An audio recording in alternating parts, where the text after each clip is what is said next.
Nós agora vamos meditar numa palavra que eu gostaria que você acompanhasse comigo. Vamos falar sobre coisas que o tempo não muda. O que será que o tempo não muda? E eu gostaria de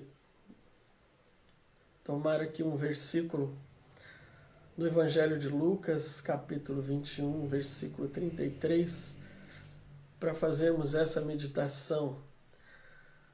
Lucas 21, 33 é um versículo curto, mas inserido num contexto bastante denso, em que muitos de vocês conhecem bem, quando Jesus e os discípulos estavam no Templo de Jerusalém, o templo construído por Herodes, reformado, na verdade, por Herodes, ampliado, e que se tornou um grande monumento da religião, e os discípulos estavam admirando a beleza do templo, e numa conversa com Jesus, muitas coisas vieram, não é? E chegamos até o versículo 33 do capítulo 21 de Lucas, que diz assim: o céu e a terra passarão, mas as minhas palavras jamais passarão. Quem disse isso foi Jesus, quem registrou foi Lucas no seu evangelho, mas quem disse essas palavras foi Jesus aos seus discípulos. De fato, tudo passa. Como eu já disse, até os problemas passam. Nós também, de forma física, passamos. Nós passamos pelo tempo, ou será que é ele que passa por nós, como diria o meu amigo J. Silvestre, né? Nas suas confabulações aí, J. Inclusive ele tem uma música também sobre o tempo, muito interessante, e que trata esse tema dessa forma, que nós estamos inseridos nessa linha do tempo, vamos chamar assim, onde nós vemos transformações, vemos mudanças, vemos a substituição daquilo que é obsoleto por novas coisas, novas tecnologias, novas possibilidades, a ascensão e queda de governos e sistemas. O mundo de ontem já não é o mesmo do mundo de hoje, de modo que não é possível mergulhar no mesmo rio duas vezes, como já disse um antigo filósofo, né? Ou o rio não é o mesmo, ou nós não somos os mesmos. De fato tudo passa. Mas vamos voltar ao texto que nós lemos, porque esse texto também fala sobre coisas transitórias, coisas que passam, que terminam.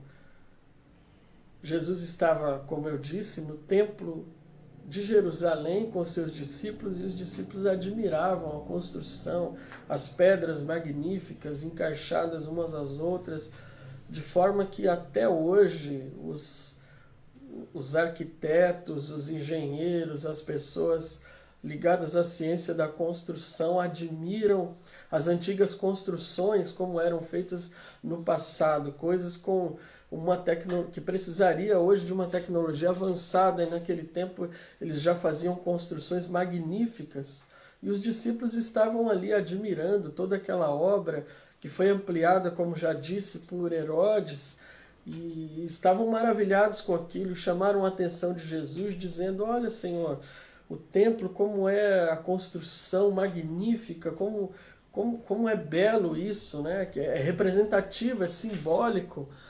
O templo é o lugar da própria presença de Deus, é onde se faz o culto, se presta o culto, e de modo que toda a nação de Israel olhava para aquele templo como algo maravilhoso, como uma conquista, o ápice de toda a sua experiência religiosa.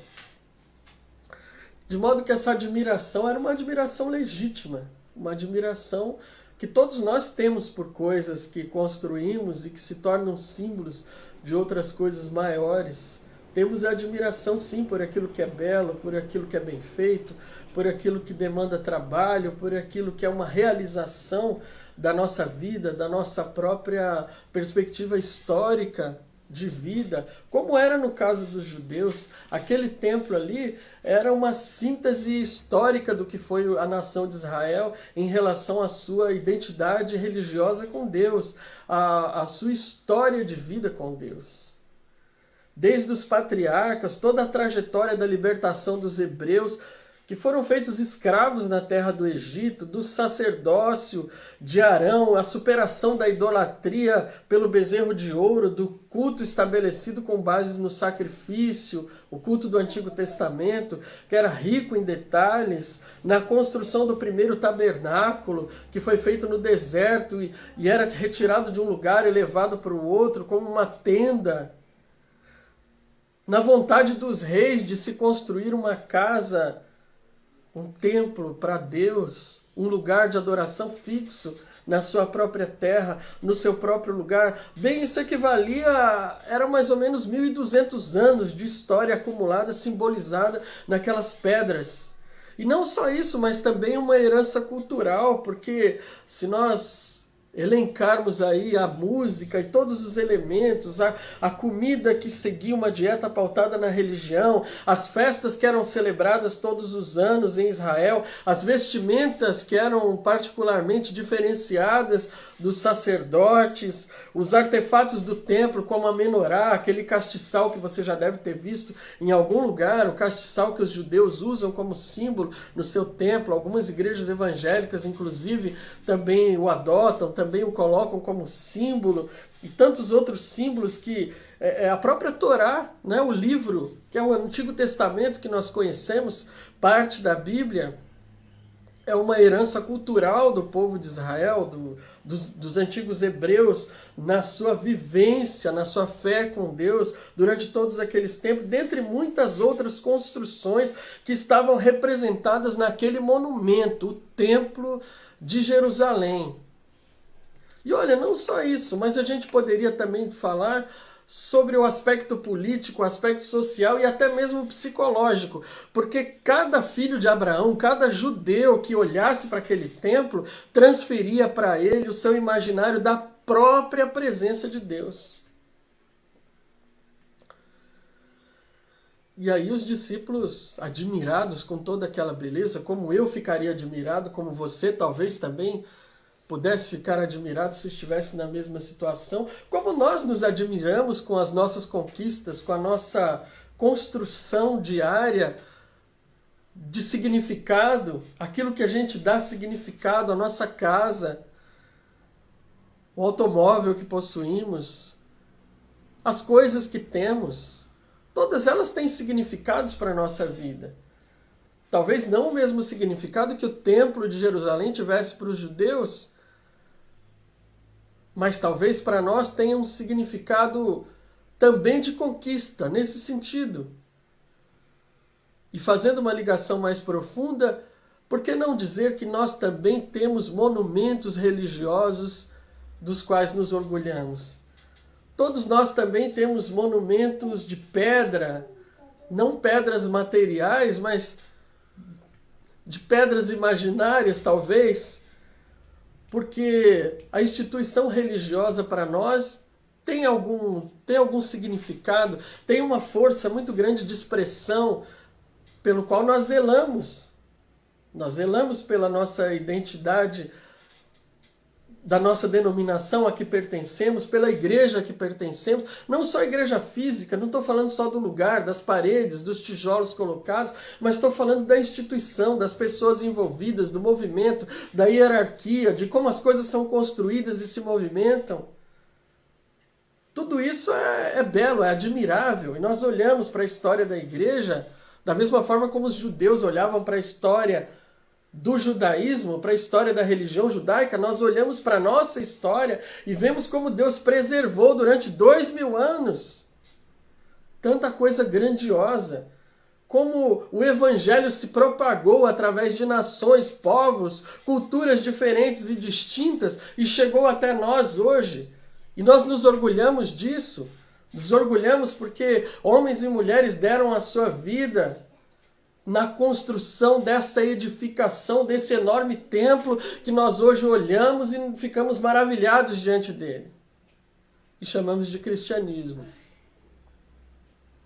Ou pode ser qualquer uma outra religião que tenha a sua história, que tenha o seu significado, que também pode se tornar um movimento para os seus seguidores, para as pessoas que o seguem. Mas diante de Jesus, isso não era nada grandioso o suficiente para que pudesse deixá-lo maravilhado, estupefado. Não era nada que pudesse tirar o fôlego do Filho de Deus. Os discípulos chegaram para Jesus e disseram: Senhor, olha lá, que maravilha, que coisa grandiosa. Como a gente pode sintetizar em algo material um símbolo que se torna tão grandioso, tão magnífico? E Jesus disse: olha, eu vou dizer uma coisa para vocês. Na verdade, eu vos digo que não ficará aí pedra sobre pedra que não seja derrubada. Jesus não estava sendo pessimista. Jesus estava apenas mostrando uma realidade que não era presente na consciência dos seus discípulos. Jesus estava dizendo: existe algo mais. Vocês estão enxergando de forma muito limitada.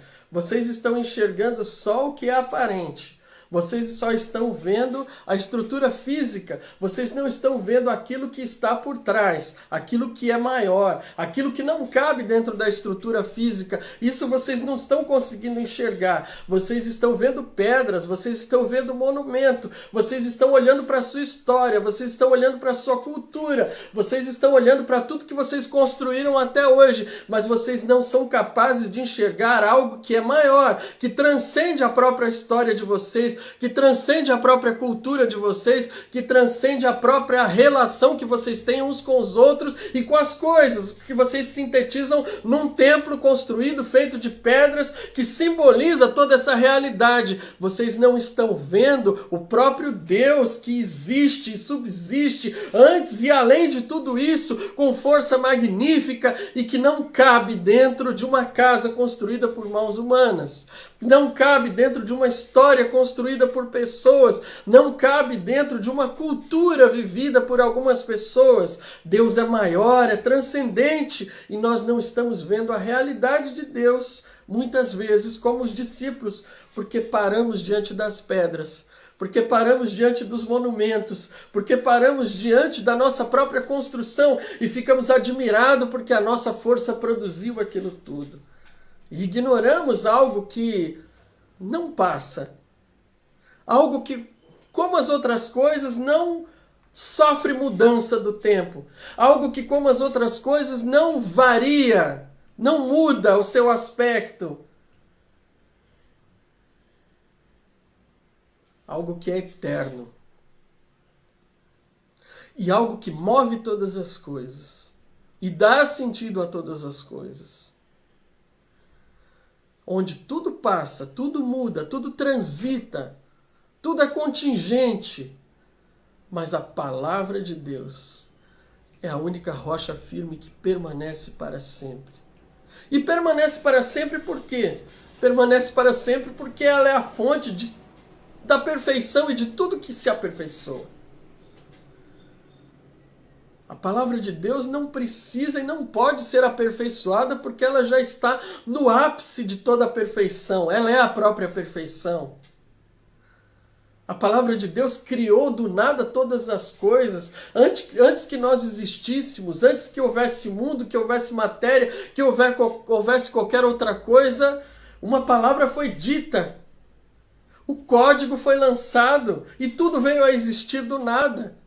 Essa mesma palavra eterna de Deus subsiste. Essa mesma palavra eterna de Deus é presente, é real, em todo tempo, em todo lugar. E é desta palavra de Deus que nós vivemos. É por esta palavra de Deus que nós estamos aqui falando, que você está me ouvindo do outro lado. É por essa palavra de Deus que todas as coisas existem à nossa volta. É que esse mundo material se fez. Mas o mundo material é, de certa forma, simbólico, transitório. É só material. O que há de realidade na matéria? Além dela ser um símbolo daquilo que é verdadeiro, daquilo que é real. Você dá um abraço em alguém, você fala, não, um abraço é real, um sorriso é real. Eu posso sentir o abraço, eu posso ver o sorriso, eu posso sentir a raiva, o ódio, eu posso sentir dor, isso é real, isso é palpável. Mas será que aquilo que você sente, aquilo que você vê, aquilo que você escuta, aquilo que você pode interagir materialmente, ele começa e termina na própria matéria, ou não existe alguma coisa anterior, ou não existe alguma coisa por trás? Será que todo sorriso não só existe porque antes existiu um sentimento? Será que todo abraço não existe porque antes houve um impulso? Será que toda a raiva não existe porque antes houve uma decepção e houve um sentimento envolvido naquilo? Será que não existe algo maior e que talvez não caiba todo dentro daquilo que é material e que nós não estamos vendo? Ou será que nós estamos presos apenas àquilo que nós conseguimos ver com os nossos olhos físicos? Será que nós estamos apenas olhando para os símbolos? E o apóstolo Paulo escreveu aos 1 Coríntios 13, versículo 12, dizendo, agora, pois, vemos apenas um reflexo obscuro, como em espelho. Mas então veremos face a face. Agora conhecemos em parte, então conheceremos plenamente, da mesma forma como sou plenamente conhecido.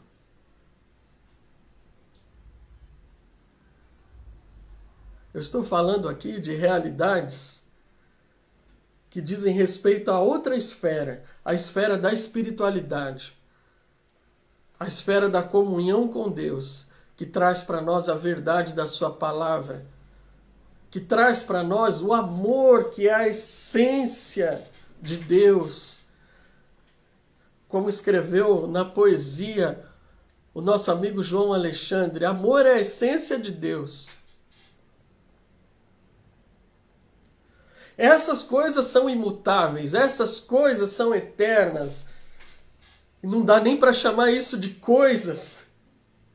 Mas nós não temos palavras para atribuir aquilo que é de fato real, aquilo que é de fato imutável, aquilo que é de fato transcendente, aquilo que passa. Aliás, a nossa vida passa, mas aquilo que existe, que é, que fica, que permanece.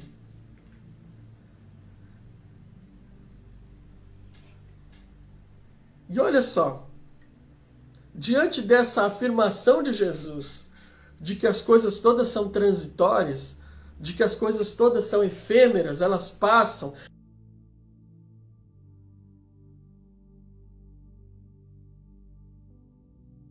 Enquanto eu preciso dela, eu preciso de uma mesa, por isso ela está aqui, para servir a minha vida.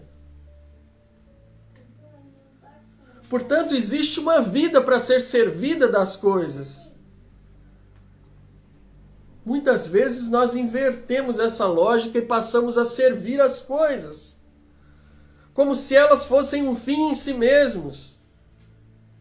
Como se os nossos símbolos fossem de fato a finalidade, fossem de fato tudo que precisa ser feito. Aquilo que eu construí é o fim. Não, não é o fim. Aquilo ali é que serve a sua vida. Serve a vida das pessoas, ou pelo menos deveria servir a vida das pessoas. Estou sentado numa cadeira que está aqui a meu serviço, enquanto eu preciso dela, enquanto me é útil. Mas o tempo vai passar e talvez ela não me seja mais útil, porque vai aparecer uma outra cadeira e ela será descartada. Talvez uma outra cadeira melhor, mais aperfeiçoada.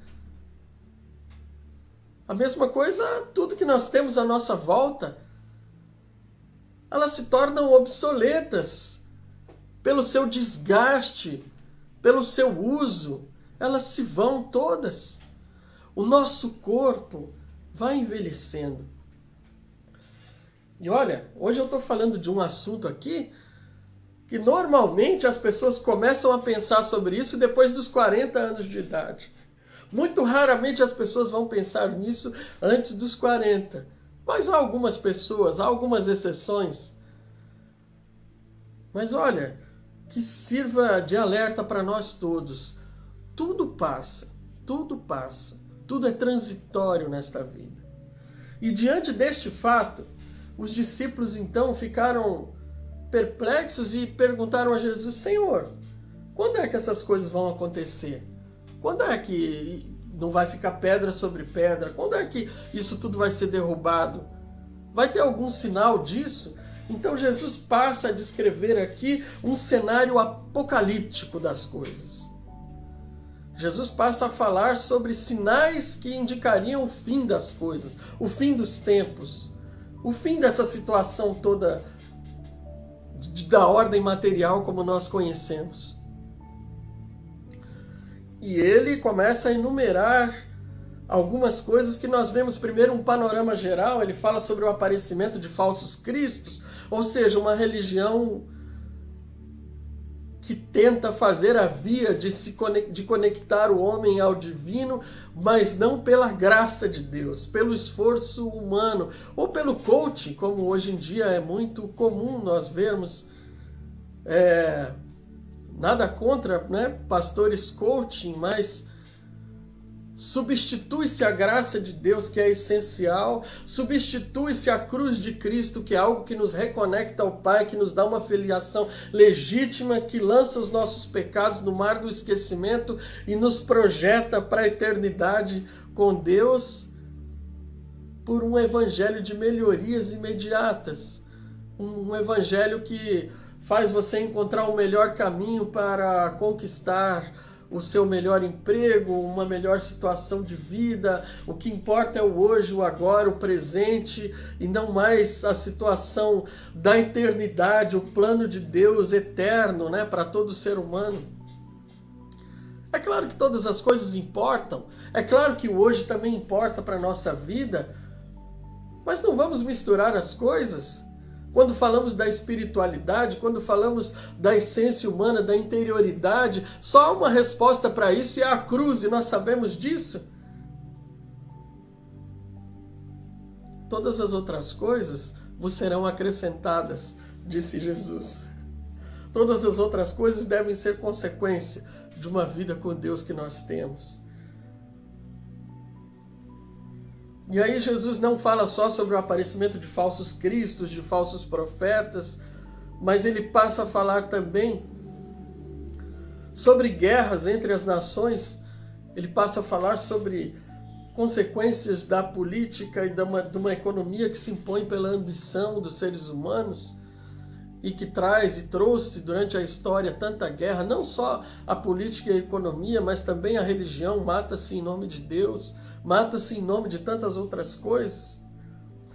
Jesus fala sobre terremotos, fome, peste, que são fenômenos da natureza, como sinais de alerta de que esse lugar onde nós vivemos também se manifesta na sua liberdade natural, como se ele estivesse mostrando que não é apenas o indivíduo humano que se importa. Mas nós temos outras coisas para olhar também, por exemplo, o nosso planeta, que se manifesta de forma independente, muitas vezes, e muitas vezes também pela causa do ser humano. Jesus fala sobre... E aí ele diz, olha, mas antes de tudo isso também vocês vão sofrer uma perseguição terrível. Jerusalém cairá, e de fato no ano 70 houve a queda de Jerusalém pelas forças do general Tito, sobre o governo do imperador Vespasiano, no ano 300, no ano 70 depois de Cristo. Aquelas pedras de fato não ficaram no mesmo lugar. Toda aquela visão extraordinária que os discípulos tiveram, toda aquela admiração dos discípulos ficou apenas na memória de quem viu, porque o templo foi destruído e não havia nem fotografia para registrar. Nós ficamos apenas com as palavras de quem narrou, de quem escreveu, com a admiração de quem ainda manteve na sua memória viva a imagem daquilo que estava diante deles, do templo de Jerusalém. Jesus fala sobre sinais no sol, na lua e nas estrelas, e os povos se assustarão pelo bramido e pela agitação dos mares.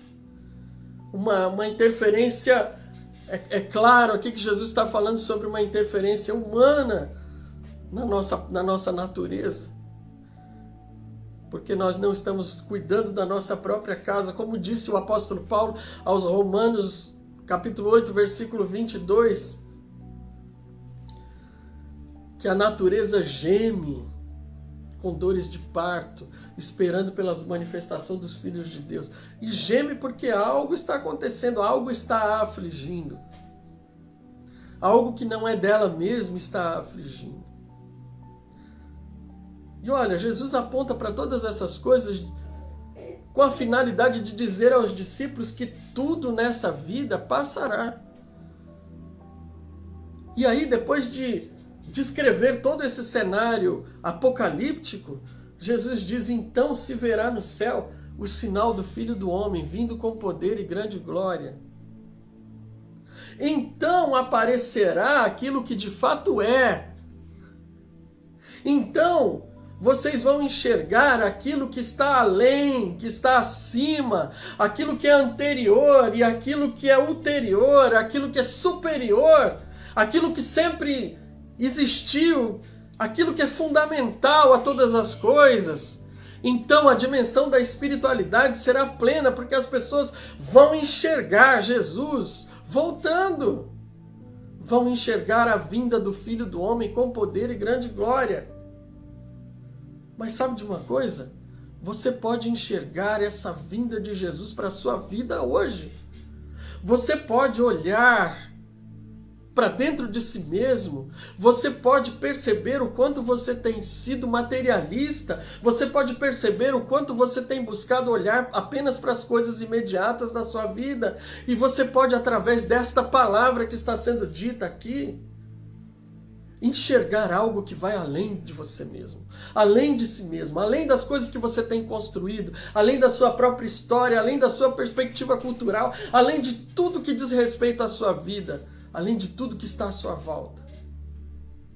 A imutável palavra de Deus que não muda com o tempo, que não passa com o tempo, que pode fazer com que você viva hoje um dia especial na sua vida, um dia de mudança de perspectiva na sua vida, um dia que vai fazer com que você acorde, com que seus olhos sejam abertos para uma nova dimensão, que você veja aquilo que de fato é real, além daquilo que é simbólico, além daquilo que a gente atribui valor, mas que só nos serve por algum tempo, mas passa, e o que é dentro fica esquecido. O amor, a alegria, a felicidade, as amizades, as boas memórias, tudo isso fica esquecido, porque nós estamos dando valor àquilo que nós vemos, às coisas, aquilo que nós pegamos, cheiramos, olhamos, vemos, ouvimos, falamos.